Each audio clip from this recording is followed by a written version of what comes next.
मेरे भोलरी। सुन रहे हो राजा? बोलो ना। क्या बोला वो ब्राह्मण? ध्यान देंगे भाइयों, बोलो ना। अरे एक जन्मा किया कौन कहे राजा तेरे साथ जन्म सुतना। अरे एक जन्म किया था कहूँ राजा तेरे साथ जन्म फलना। जवाब दिया एक जन्म की कौन कहे, 7 जन्म तक तेरे भाग्य में कोई संतान नहीं। जैसे ही जब बात सुनी राजा के होश बिगड़ गए। अरे बेटा किया अब कौन कहे राजा तेरे भाग्य में बिटिया नारी। अरे बेटा की अब कौन कहे राजा तेरे भाग में बिटिया नारी।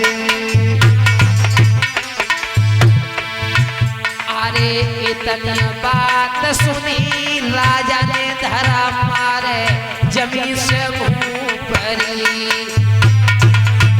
अरे इतनी बात सुनी राजा ने धरा मारो धरनी भूलरी।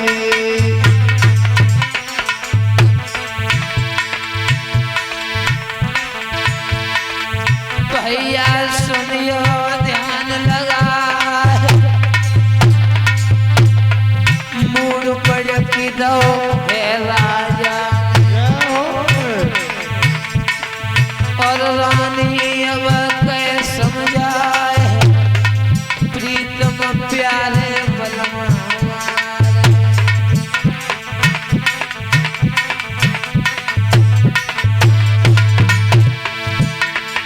उसी समय राजा ने हाथ में तेग ले लिया। जवाब दिया रानी अब हम जिंदा नहीं रहेंगे क्योंकि 7 जन्म तक मेरे कोई संतान नहीं है। अब ऐसे जीवन से मर जाए वो अच्छा रहेगा। क्या कह रहे हो स्वामी?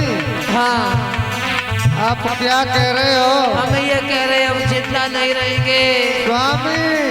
रानी, अब जिंदा नहीं रहेंगे। क्या कह रहे हो स्वामी? अब हम जिंदा नहीं रहेंगे।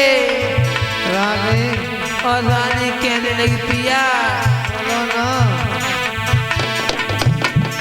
बलम सुनो बात हमारी। जय हो।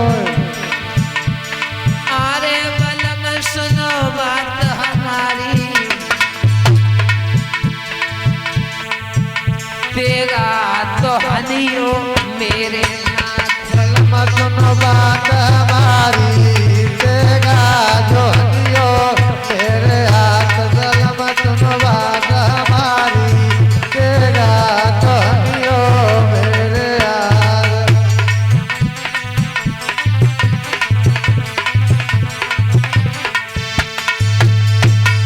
जैसे ही जवाब दिया 7 जन्म तक कोई संतान नहीं तो राजा रोने लगे।